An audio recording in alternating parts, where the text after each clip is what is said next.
చీకటి నుండి ఆశ్చర్యకరమైన వెలుగులోనికి. దైవజనుడు, సహోదరుడు తిమోతి గారి యొక్క సాక్ష్యము. బాల్యము. సహోదరుడు తిమోతి గారి పేరు బొంతల కృష్ణమూర్తి. 1938 సంవత్సరము డిసెంబర్ 30వ తారీఖు నాడు జన్మించారు. స్వగ్రామం మదనపల్లి. తండ్రి పేరు బొంతల రామచంద్ర శెట్టి, తల్లి పేరు లక్ష్మీకాంతమ్మ. తిమోతి గారికి ఒక అన్న, ఒక అక్క, ఒక చెల్లి ఉన్నారు. తిమోతి గారి తండ్రిది ఉమ్మడి కుటుంబము. 5 సహోదరులు గల ఆ కుటుంబము అంతా కలిసి ఒక్కచోట నివసించేవారు. 3 అంతస్తుల భవనము ఉండేది. ప్రతి వాళ్ళు వారి వారి వ్యాపారాలు చేసుకుంటూ కలిసి ఉండేవాళ్ళు. ఇంట్లో ఒక వంట మనిషి ఉండేవాడు. ఆయనే అందరికీ వడ్డించేవాడు. పురుషులందరూ ఒకసారి, స్త్రీలందరూ ఒకసారి భోజనం చేసేవారు. బాల్యం నుంచి ఎటువంటి ఆర్థిక ఇబ్బందులు కానీ కష్టాలు కానీ లేవు. BA డిగ్రీ చదువుతున్నప్పుడు తండ్రితో పాటు వ్యాపారంలో సహాయపడుతూ వచ్చారు. అలాంటి సమయంలో ఒకసారి దుకాణంలో కూర్చొని ఉండినప్పుడు కొన్ని ఆలోచనలు తన మదిలో మెదిలాయి. అవును కానీ కుక్క, కోతి, పంది ఇవన్నీ దేవాలయానికి పోవు కదా, నేనే కదా దేవాలయానికి పోయేవాడని. అసలు దేవుడు మానవుణ్ణి ఎందుకు సృష్టించాడు? నేను చనిపోతే ఎక్కడికి పోతాననే ప్రశ్నలు బయలుదేరాయి. ఇటు తలంపులతో నెమ్మది లేనివాడుగా ఆ కాలంలో 500 రూపాయలు తీసుకుని ఇంటి నుండి పారిపోయాడు. కాశీ నుండి కన్యాకుమారి వరకు ఎన్నో యాత్రలు చేసి ఏ భగవంతుడు నన్ను బాగు చేస్తాడు, నా సందేహాలకు ఎవరు జవాబు చెప్తారని ప్రతి గుడిలో ఏడ్చి ఏడ్చి ప్రార్థించాడు. పెద్ద దేవుడు ఆశీర్వాదాలు ఇచ్చి ఇచ్చి అయిపోయి ఉంటాయని, చిన్న దేవుడు దగ్గర ఆశీర్వాదాలు కుప్పగా ఉంటాయేమోనని కనిపించే ప్రతి దేవుణ్ణి మొక్కాడు. ఎక్కడా నెమ్మది దొరకలేదు. చివరికి హైదరాబాదు చేరి పంజాబ్ నేషనల్ లాడ్జిలో ఒక గది తీసుకొని హైదరాబాదులో తిరుగుతున్నాడు. ఈ ప్రజలందరూ ఇంత సంతోషంగా పరిగెడుతున్నారు, నాకేమైంది? దేవుడు లేదు, దయ్యం లేదని నిర్ణయించుకున్నాడు. చనిపోదామని తీర్మానించుకొని చార్మినార్ ఎక్కాడు. దూకడానికి సిద్ధంగా ఉన్నప్పుడు లోపల నుండి ఏదో ఒక స్వరం, నువ్వు ఇప్పుడు క్రింద పడి చనిపోకుండా ఏ బస్సు మీదనో కారు మీదనో పడి కాలో చెయ్యో విరిగి చావకుండా బ్రతికితే నీ బ్రతకంతా అవిటి బ్రతికే కదా అని చెప్తున్నట్లు అనిపించి దిగి వచ్చేశాడు. మారు మనస్సు. చావాలనుకున్నా చావలేకపోతున్నానే అని దిగులుతో నడుచుకుంటూ పోతున్నాడు. గోవాకు పోవాలనుకున్నాడు. అక్కడైతే పోర్చుగీసు వారు పరిపాలన చేశారు. పాశ్చాత్యుల సంస్కృతి ఉంటుంది, ఏదైనా నేర్చుకోవచ్చని అనుకున్నాడు. మరలా రైలు క్రింద పడదామా, కరెంటు తీగలు పట్టుకుందామా అని అనుకుంటుండగా ఆ ప్రాంతంలోనే ఒక బోర్డు చూశాడు. అది చూడగానే ఏదో నెమ్మది దొరికింది. అప్పటికి తాను తెచ్చుకున్న 500 రూపాయల్లో 400 రూపాయలు అయిపోయాయి. మిగిలింది 50 రూపాయలే. కానీ ఏదో నెమ్మది దొరికింది. మరలా అదేదో క్రైస్తవుల బోర్డులే, నాకెందుకులే అని అనుకున్నాడు. కానీ ఆ వాక్యం తనను ఆకర్షించింది. ఏలైనగా పాపము వలన వచ్చు జీతము మరణము, అయితే దేవుని కృపావరము మన ప్రభువైన క్రీస్తు యేసునందు నిత్యజీవము. రోమాపత్రిక 6వ అధ్యాయము 23వ వచనము. ఇది ఆంగ్లంలో వ్రాయబడి ఉంది. వెంటనే బోర్డు మీదనున్న చిరునామా ప్రకారము వెళ్ళి వాళ్ళను కలిశాడు. వాళ్ళకి తన సంగతంతా చెప్పుకున్నాడు. వాళ్ళు, నీకేమి పని లేదంటే ఇక్కడే హెబ్రోను అను స్థలం ఉంది, అక్కడ ఆదివారము ఆరాధన జరుగుతుంది, నీవు అక్కడికి వెళితే నీకు నెమ్మది దొరుకుతుందని చెప్పారు. వాళ్ళ మాట ప్రకారము ఆదివారము త్వరగా సిద్ధపడి హెబ్రోను మందిరానికి వెళ్ళాడు. ఆదివారము ఆరాధన ఆరంభమైంది. తనకేమీ అర్థం కాకపోయినా ప్రక్క వాళ్ళను చూసి వాళ్ళు ఏమి చేస్తే అది చేస్తున్నాడు. బల్ల అనగా యేసు శరీరమునకు రక్తమునకు సాదృశ్యమైన రొట్టె ద్రాక్షారసమును పంచుతున్నప్పుడు తిమోతి గారు కూడా పాలు పొందాడు. అదొక ప్రసాదం అనుకున్నాడు. తర్వాత భక్త్ సింగ్ గారు అనగా అక్కడ సేవ చేస్తున్న పాస్టర్ గారు బల్ల దగ్గర ప్రపంచంలోని పలు సమస్యల గురించి, ప్రజలలోని పలు రోగాల గురించి, ప్రభువు నెరగని ప్రజల రక్షణ కొరకు, విశ్వాసుల అక్కర కొరకు పేరు పేరు వరుసన ప్రార్థించుచుంటే ఆ ప్రేమ ప్రార్థన తిమోతి గారిని తాకింది. ఇదేంది, ఒక ఇంట్లో 2 అన్నదమ్ములుంటే ఒకరంటే ఒకరికి పడదు, ఒకడు బాగుపడితే ఇంకొకడు ఓర్చలేడు. ఈయనకు అనగా భక్త్ సింగ్ గారికి ఏమి పట్టిందబ్బా, అందరి గురించి ఇంత భారంగా ప్రార్థిస్తున్నాడు అని ఆశ్చర్యపోయాడు. ఇందులో ఏదో ప్రత్యేకత ఉందనుకున్నాడు. భక్తు సింగ్ గారు వాక్యం చెప్పే సమయంలో మీలో కొందరు సినిమాకు పోతున్నారు, వాళ్ళ పేర్లు నాకు తెలుసు, మీరు మారుమనసు పొందామని చెప్పి ఇలా చేస్తున్నారా అని అంటుంటే, ఇదేంది, మా నాన్న డబ్బులిచ్చి నన్ను సినిమాకు పొమ్మంటాడే అని ఇంకా ఆశ్చర్యపడ్డాడు. ఇదేదో ఒక ప్రత్యేక వాతావరణంలో ఉంది అని అనుకొని మరుసటి రోజు మళ్ళీ వెళ్ళాడు. రెండవ రోజు తిరిగి హెబ్రోను ఆవరణంలోనికి వచ్చిన వెంటనే ఒక వ్యక్తి తిమోతి గారిని పలకరించి ప్రశాంత వాతావరణంలోనికి తీసుకుని వెళ్ళి సువార్త చెప్పాడు. సువార్త వింటుంటే తిమోతి గారికి తాను చేసిన పాపాలన్నీ గుర్తుకు వస్తున్నాయి. కళ్ళ నిండా నీళ్లు, హృదయం దుఃఖంతో నింపబడింది. రోజుకు ఒక అబద్ధం ఆడితే 10 రోజులకు 10, నెలకు 30, ఇలా 10 సంవత్సరాలకు ఎన్ని? ఇవిగాక మిగిలిన పాపాల సంగతేంటి అని ఆలోచించి హృదయం బరువెక్కింది. అప్పుడు సువార్త చెప్తున్న వ్యక్తి, నీవే కాదు సహోదరుడా, ఒకప్పుడు నేను కూడా అటువంటి వాడినే.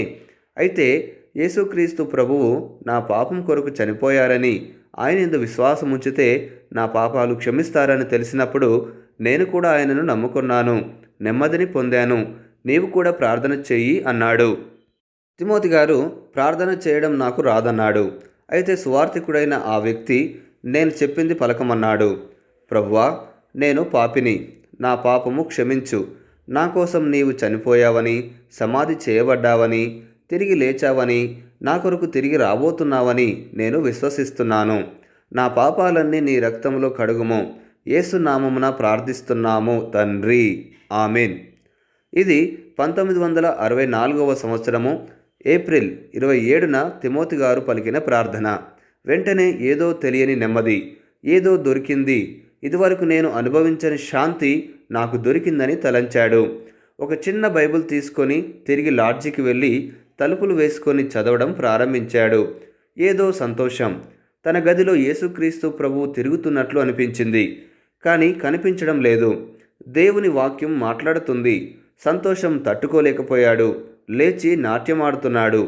ఇంటికెళ్ళి, అనగా మదనపల్లి వాళ్ళ స్వగ్రామానికి వెళ్ళి వాళ్ళ అమ్మతో చెప్పాడు, అమ్మా, నేను అంతా దొంగ బ్రతుకు బ్రతికాను, నన్ను దొంగ అనమన్నాడు. వాళ్ళ అక్క దగ్గరికి వెళ్ళి, అక్క, నీ ఉండిలో డబ్బులు దొంగతనం చేశాను, దొంగ అని పిలువమని చెప్తుంటే ఇంట్లో వాళ్ళకి ఏమీ అర్థం కాలేదు. తిమోతి గారు మాత్రం తన పాపాలు ఒప్పుకొని సరిచేసుకుంటున్నాడు. మారు మనస్సుకు తగిన ఫలాలు ఫలించాలని తపన పడుతున్నాడు. మత్తయి సువార్త 3వ అధ్యాయం 7వ వచనము.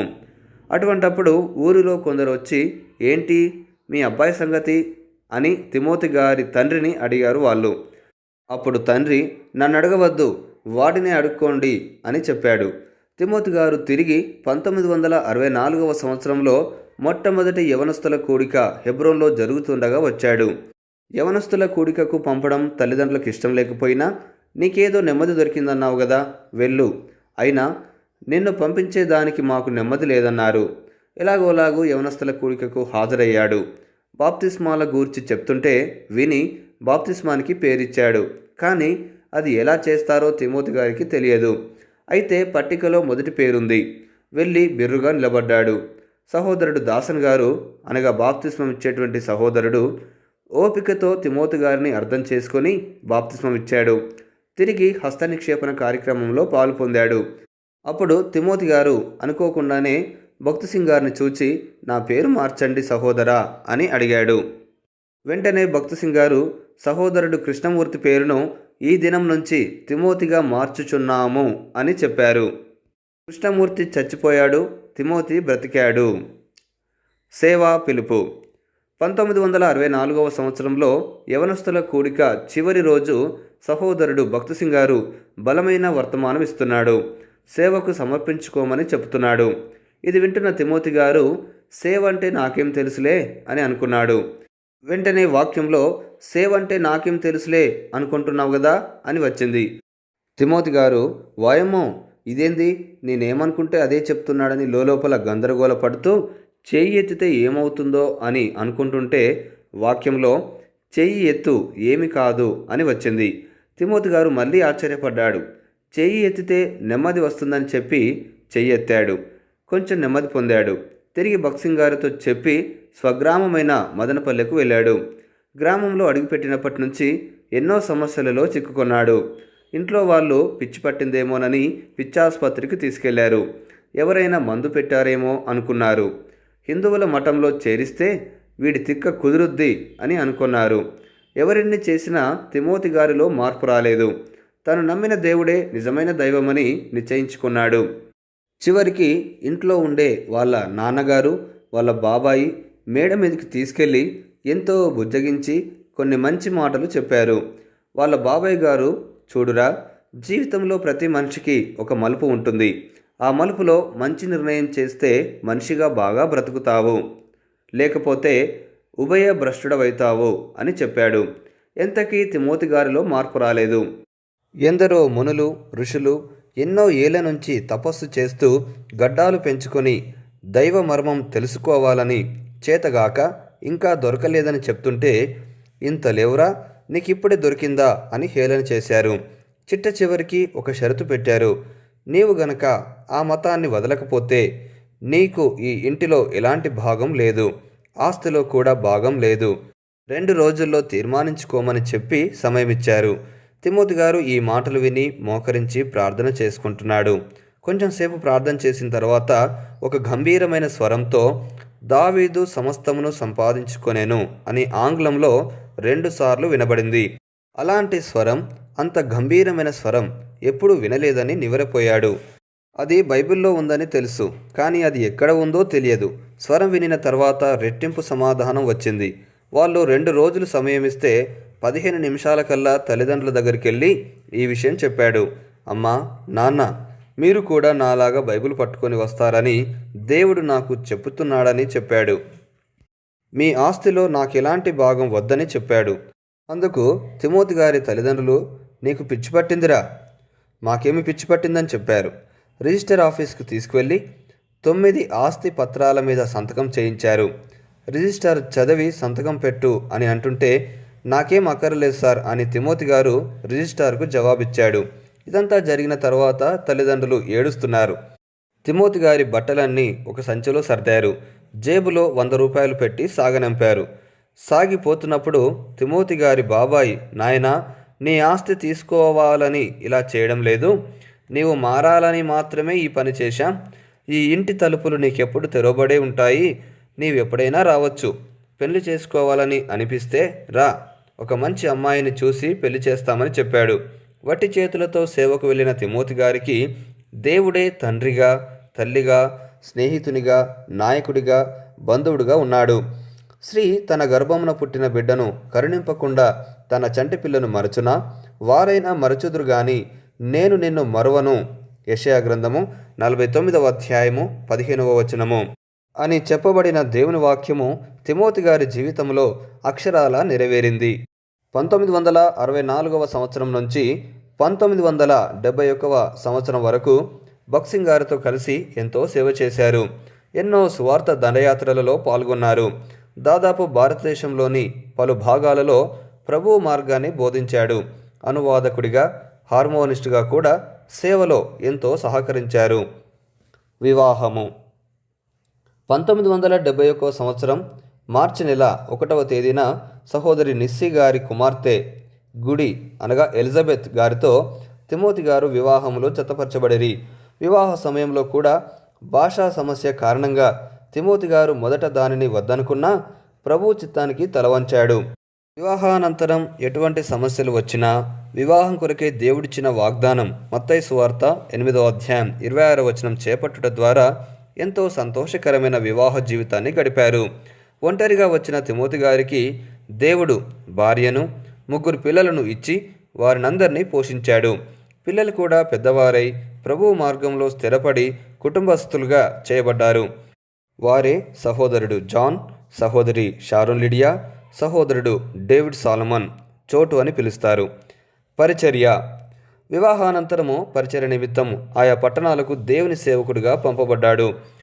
1974 నుంచి 1976 వరకు గుంతకల్లు, 1977 నుంచి 1995 వరకు ఖమ్మం, 1995 నుంచి 1998 వరకు కడప, 1998 నుంచి 2000 వరకు గుంటూరు, 2000 సంవత్సరం నుండి విజయవాడ,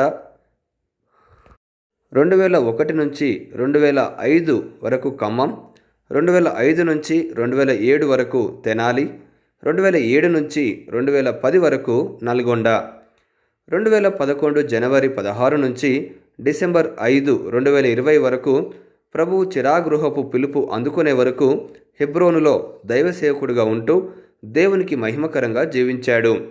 చేతి ముద్రలు పడాలంటే చేతులు కష్టపడి ఉండాలి. అలాంటి వాళ్ళ వ్రేళ్లకే త్వరగా ముద్రలు పడతాయి. పని చేయని వాళ్ళ వ్రేళ్ళు ముద్రపడవు. సేవా జీవితంలో తిమోతి గారు కూడా తాను ఎదుర్కొన్న ప్రతి కష్టంలో దేవుని ముద్రను చూపించాడు. సేవా జీవితంలో తనదంటూ ఒక ముద్రను ప్రపంచానికి అందించాడు. 2 తెలుగు రాష్ట్రాలలో, దక్షిణ భారతదేశంలో తనకంటూ ఒక సేవా గుర్తింపు పొందినాడు. దేశంలో, ప్రపంచంలోని పలు స్థలాల్లో వాక్యోపదేశకునిగా ఆత్మలను రక్షించుటలోనూ సంఘమును కట్టుటలో ప్రభు చిత్తానుసారంగా విరివిగా వాడబడ్డాడు. ఈ పాపపు ప్రపంచానికి ప్రభు మార్గ బోధకుడైన తిమోతి గారు ఒక సవాల్ విసురుతున్నాడు. నేను కూడా మీలాగా గుళ్ళు గోపురాలు తిరిగాను, వ్రతాలు పూజలు చేశాను, సకల ఐశ్వర్యాలు అనుభవించు స్తోమత కలిగి ఉన్నాను. అయినా నాకెక్కడా సంతోషం, నెమ్మది దొరకలేదు. జీవము గల దేవునిలో పాపము పరిహరించే పరమాత్ముడైన యేసుక్రీస్తు రక్తములోనే నాకు శాంతి, సమాధానం దొరికిందని అంటున్నాడు. అంతేకాదు, నా జీవితానికి నిరీక్షణ దొరికింది. భూమి మీద సమాధానం, చనిపోతే పరలోక రాజ్యం అంటున్నాడు. మరి దీనిని చదువుతున్న నీవు ఇట్టి నిరీక్షణ కలిగి ఉన్నావా? లేదా? లేనట్లయితే ఈనాడే యేసుక్రీస్తు ప్రభువును నీ స్వంత రక్షకుడిగా అంగీకరించు. యేసుక్రీస్తు ప్రభువు నీకు నిత్య జీవాన్నిస్తాడు. ఇప్పుడే ప్రభువు తన చేతులు చాచి ఉండగా నీవాయన చేతులలోనికి రమ్ము. ప్రయాసపడి భారం మోసుకొనుచున్న సమస్త జనులారా, నా యొద్దకు రండి, నేను మీకు విశ్రాంతి కలుగజేతును అని మత్తయి సువార్త 11వ అధ్యాయం 28వ వచనంలో ప్రభువు పిలుస్తున్నాడు. తిమోతిగా మారిన కృష్ణమూర్తి. భారతదేశపు భక్త బొంతల కృష్ణమూర్తి బతుకులో బరువెక్కి భగవంతుని భాగ్యం కొరకు బయలుదేరాడు. భగవంతుని భాగ్యం ఎక్కడ దొరుకుతుందోనని భారతదేశాన్ని బలంగా చుట్టారు. భగవంతుని భాగ్యాన్ని కానలేక భగవంతుడు లేడు, భక్తిహీనుడు లేడనుకున్నాడు. బతికెందుకులే, బలి చేసుకుందామనుకున్నాడు.